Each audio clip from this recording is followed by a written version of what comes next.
प्रधानमंत्री नरेंद्र मोदी के नेतृत्व में केंद्र सरकार के 12 वर्ष पूर्ण होने के उपलक्ष्य में देश भर में विभिन्न धार्मिक एवं सामाजिक कार्यक्रम आयोजित किए जा रहे हैं। इसी क्रम में अजमेर के बजरंगगढ़ स्थित प्राचीन सीताराम मंदिर में बुधवार को विशेष पूजा अर्चना एवं महाआरती का आयोजन किया गया। कार्यक्रम में भारतीय जनता पार्टी के पदाधिकारियों, जनप्रतिनिधियों, प्रशासनिक अधिकारियों तथा बड़ी संख्या में श्रद्धालुओं ने भाग लेकर प्रधानमंत्री मोदी की दीर्घायु, उत्तम स्वास्थ्य और देश की निरंतर प्रगति की कामना की। मंदिर परिसर में वैदिक मंत्रोच्चार के बीच विधिवत पूजा अर्चना की गई। इसके पश्चात महाआरती का आयोजन हुआ, जिसमें उपस्थित सभी लोगों ने राष्ट्र की समृद्धि, खुशहाली और विकास के लिए प्रार्थना की। कार्यक्रम के दौरान मंदिर परिसर भक्तिमय वातावरण से सरोबार रहा और श्रद्धालुओं ने भगवान सीताराम के जयकारों के साथ महाआरती में सहभागिता निभाई। इस अवसर पर भाजपा नेताओं ने कहा कि प्रधानमंत्री नरेंद्र मोदी के नेतृत्व में देश ने पिछले 12 वर्षों में विकास, सुशासन और वैश्विक प्रतिष्ठा के क्षेत्र में नई ऊंचाइयों को प्राप्त किया है। उन्होंने कहा कि केंद्र सरकार की विभिन्न जनकल्याणकारी योजनाओं का लाभ आमजन के अंतिम व्यक्ति तक पहुंचता है, जिससे करोड़ों लोगों के जीवन में सकारात्मक बदलाव आया है। भाजपा नेताओं ने कहा कि प्रधानमंत्री मोदी ने देश को मजबूत नेतृत्व प्रदान करते हुए आत्मनिर्भर भारत, डिजिटल इंडिया, स्वच्छ भारत, मेक इन इंडिया तथा गरीब कल्याण जैसी अनेक योजनाओं के माध्यम से विकास का नया मॉडल प्रस्तुत किया है। आज भारत विश्व मंच पर सशक्त और प्रभावशाली राष्ट्र के रूप में अपनी पहचान स्थापित कर चुका है। उन्होंने कहा कि प्रधानमंत्री मोदी के नेतृत्व में भारत ने अनेक ऐतिहासिक उपलब्धियां हासिल की है और आने वाले वर्षों में भी देश विकास की नई बुलंदियों को छूता रहेगा। अंत में सभी उपस्थित जनों ने प्रधानमंत्री नरेंद्र मोदी के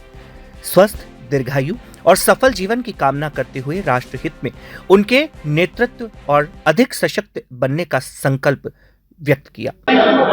आज हमारे देश के यशस्वी प्रधानमंत्री आदरणीय नरेंद्र मोदी जी के 2014 में जब उन्होंने इस देश की बागडोर संभाली और आज उनके सरकार को 12 वर्ष हुए और लगभग 4399 दिन आज पूरे हुए हैं। यह अपने आप पे इस भारत का एक कीर्तिमान है कि सर्वाधिक समय तक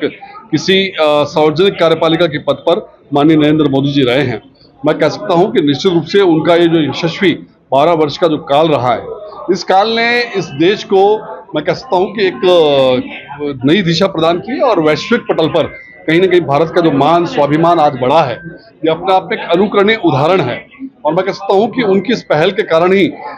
आज भारत आत्मनिर्भर भारत बनने जा रहा है और जो 2047 में विकसित भारत का एक लक्ष्य पूरे देश के 146 करोड़ लोगों के समक्ष माननीय नरेंद्र मोदी जी ने रखा है। मैं समझता हूं कि आज देश की जनता उनके ऊपर विश्वास करने लगी है और उस विश्वास के कारण ही आज हम वैश्विक इस जो पटल पर है सर्वोच्च स्थान पर पहुंच रहे हैं और 2047 जो लक्ष्य रहेगा इस भारत माता को पुनः विश्व गुरु के रूप में सर्वोच्च सिंहासन पर स्थापित करने का, उसमें कहीं न कहीं बड़ा योगदान है। आज इस अवसर पर पूरे देश भर में देवालयों के अंदर उनके दीर्घायु के लिए और उनके यशस्वी आगे भी हमको मार्गदर्शन मिलता रहे, सफलतम कार्यकाल, उसके लिए पूजा अर्चना की जा रही है। और इसी क्रम में आज भारतीय जनता पार्टी शहर जिला अजमेर द्वारा भी यहाँ सीताराम मंदिर में जो है भगवान राघवेंद्र सरकार के समक्ष इस प्रकार से यहाँ पर पूजा अर्चना की गई, यज्ञ हवन किया गया और उसके बाद महाआरती के साथ ही जो है सभी कार्यकर्ताओं ने इस बात की शुभकामना माननीय प्रधानमंत्री मोदी जी को प्रेषित जी। राज्य सरकार के निर्देशानुसार आज विशेष पूजा अर्चना का जो प्रोग्राम रखा गया था, अजमेर का कार्यक्रम सीताराम जी के मंदिर में रखा गया। सभी जनप्रतिनिधि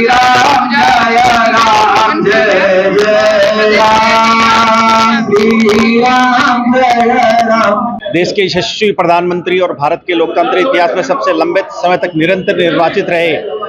माननीय श्री नरेंद्र मोदी जी की राष्ट्र की सेवा में प्रधानमंत्री जी की सफलता के लिए आज अजमेर के भाजपा कार्यकर्ताओं द्वारा उनकी अच्छे स्वास्थ्य और दीर्घायु के होने के लिए उन्हें ढेर सारी शुभकामनाएं देते हैं। और जिस प्रकार से भारतीय जनता पार्टी की सरकार द्वारा निरंतर 12 साल से सेवा सुशासन का एक और विकसित भारत के संकल्प के साथ ये सरकार चल रही है, हम सबकी यहाँ आज प्रभु श्री राम के दरबार में, हनुमान जी के दरबार में हमने ये प्रार्थना करी है कि उनको स्वस्थ आयु हो और वो यशस्वी हमारे प्रधानमंत्री बहुत दीर्घायु हो और लंबे समय तक राष्ट्र की सेवा में समर्पित रहें।